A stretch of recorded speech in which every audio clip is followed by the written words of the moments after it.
Conference किया गया है, क्या है?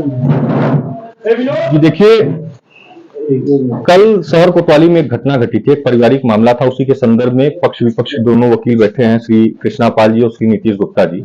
और मैं भी, चूंकि पारिवारिक संबंध था, मैं भी एक गया था वहां पर। तो वहां पे घटना के दौरान जो कोतवाल महोदय का जो वकीलों के प्रति व्यवहार था, अधिवक्ताओं के प्रति व्यवहार था, वो बहुत ही दुर्भाग्यपूर्ण व्यवहार था। बहुत ही आपत्तिजनक और अपमानजनक शब्दों का उन्होंने प्रयोग किया।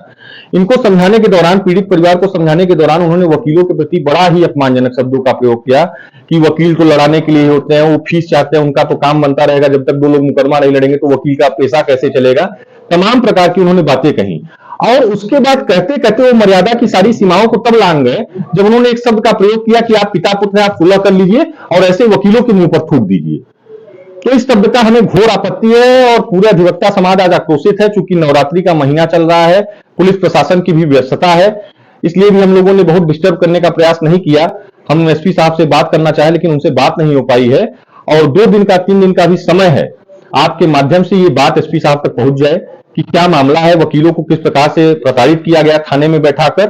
और अगर पूरी घटना की एसपी साहब जांच कर ले, अगर वो दोषी हैं, जो पुलिसकर्मी हैं। और एक बात बता दूं कि इस दौरान मैंने देखा कि वहां एक दरोगा थे जो बार बार बीच में बचाव कर रहे थे, पकड़ रहे थे हमको, हमारे बीच में आ जा रहे थे। वो पूरी तरीके से उनके मुंह से शराब की बदबू आ रही थी। तो एसपी साहब अभी 24 घंटा नहीं बीता है, मेडिकल टेस्ट करा लें। अगर मैं झूठ बोल रहा हूं तो मेरे खिलाफ कार्रवाई कर दें। लेकिन अगर उनके पुलिसकर्मी अगर शराब के नशे में ड्यूटी कर रहे हैं, अगर थाने में शराब पीकर ड्यूटी कर रहे हैं और एक अधिवक्ता से, एक पत्रकार से इस तरीके से वो वार्तालाप करे, तो सोचिए जरा आम जनमानस से उनका किस प्रकार का व्यवहार होता होगा। तो एसपी साहब जांच करा ले, अगर उनके पुलिसकर्मी शराब के नशे में इस तरीके से व्यवहार कर रहे हैं अधिवक्ताओं के साथ, तो उनके खिलाफ कठोर कार्रवाई करें। शराब के नशे में मैं ये कैमरे के सामने आपके माध्यम से एसपी साहब तक बात पहुंचाना चाहता हूं, जो आला उच्च अधिकारी उनके पास बात पहुंचाना चाहता हूं कि शराब के नशे में तो उनके मुंह से शराब की बदबू आ रही थी और अभी 24 घंटा नहीं बीता है। एसपी साहब, आईजी साहब उस व्यक्ति की जांच करा ले। अगर मैं झूठ बोल रहा हूं तो मेरे खिलाफ कार्रवाई करे, अन्यथा अगर पुलिस के लोग शराब के नशे में ड्यूटी कर रहे हैं तो उनके खिलाफ कठोर से कठोर कार्रवाई करे। उसके बाद एसओ ने जिस तरीके से बात की, जब बात बढ़ गई, बात बिगड़ गई वहां पर, और उसके बाद उन्होंने तमाम प्रकार की धमकियां दी कि आपको हम देख लेंगे, आप किस थाने के रहने वाले हैं, मैं पता लगाता हूं। मैंने उनसे कहा कि मैं इसी थाने के, आपके थाने का रहने वाला हूं, मेरा यही वासलीगंज राजधानी कॉलोनी राजर्षि नगर आवास पड़ता है, दोनों आपके थाने के अंदर पड़ता है। उन्होंने यहां तक कहा कि इतने मुकदमे ला दूंगा कि जीवन खराब हो जाएगा, मैं तुमको आदमी बना दूंगा, मैं तो स्वयं आदमी हूं।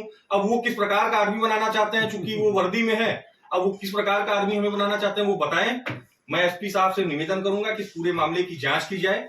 अगर उन्होंने इस तरीके से अधिवक्ताओं को अपमानित करने का कार्य किया, यहाँ देखिए दोनों पक्ष के अधिवक्ता बैठे हैं और मैं स्वयं वहां पे मौजूद था, अधिवक्ताओं को उन्होंने इस तरीके से बोला है, अधिवक्ता समाज आक्रोशित है। एसपी साहब इस पर न्याय करे और अगर शराब के नशे में ये लोग ड्यूटी कर रहे हैं, उनकी जांच कराई, मेडिकल टेस्ट कराया जाए। अगर शराब के नशे में पुलिस के लोग ड्यूटी कर रहे हैं, वकीलों के साथ, पत्रकारों के साथ, आम जनमानस के साथ, तो सोच कर देखिए कि जब उनका व्यवहार एक वकील के साथ इस प्रकार का, एक पत्रकार के साथ इस प्रकार का हो सकता है, तो आम जनमानस के साथ ये कैसे व्यवहार करते होंगे। पीड़ित पक्ष के भी आ गए, आप आ जाइए। कोई साधारण विवाद नहीं है। पिता पुत्र का विवाद यह है कि इनके छोटे लड़के हैं, उनका नाम महेंद्र गुप्ता है, लगभग 5 सालों से पूरे परिवार को प्रताड़ित कर रहे हैं। लगभग दर्जनों बार थाने वो जा चुके हैं, सुलहनामा हो चुका है, सुलह समझौता कराकर बार बार उनको छोड़ दिया जाता है। पहले उन्होंने धारदार हथियार से अपने भाई के ऊपर हमला किया, लगभग आज से 2 साल पहले उनके भाई की नाक टूट गई थी, उसका भी वीडियो है, उस साक्ष्य मौजूद है। उसमें थाने ये लोग गए, वहां से छूट के चले आए। फिर उन्होंने पिता और अपने चाचा लोगों पर मारपीट किया, फिर थाने गए, फिर छूट कर चले आए, थाने द्वारा सुलह समझौता करा दिया गया। फिर माता और बहन को उन्होंने भद्दी गालियां दी, प्रताड़ना की, उसका भी ऑडियो और वीडियो मौजूद है। सारी चीज का मैं साक्ष्य के साथ बात करूंगा, मैं कोई हवाई बात नहीं करूंगा, सारी चीज का साक्ष्य है। जब पराकाष्ठा पार हो गई, ये लोग भी समझाते समझाते थक गए, तो इन्होंने फिर एफआईआर कराने के उद्देश्य से एसपी महोदय के यहाँ पत्र भेजा। एसपी साहब के यहाँ से एसओ के यहाँ है, एसओ के यहाँ से चौकी इंचार्ज है, उस पर भी कोई कार्रवाई नहीं हुई। कल इन्होंने, इनके जो छोटे सुपुत्र है महेंद्र गुप्ता, उन्होंने अपने माँ का जेवर चुरा लिया और इनके कुछ प्रॉपर्टी के कागजात चुरा लिए। फिर इन्होंने, इनकी पहली बार, इनकी चूंकि माँ होती है, पहली बार इनके माँ का क्रोध जागा और वो थाने तक गई और उन्होंने तहरीर दिया कि हमारा गहना चोरी हुआ, हमारा छोटा लड़का चुरा है। चूंकि घर में 3 ही लोग मौजूद थे, इनकी सुनील कुमार गुप्ता जी, इनकी पत्नी क्षमा गुप्ता जी, उनके सुपुत्र महेंद्र गुप्ता जी, उन्होंने एफआईआर के लिए तहरीर दिया।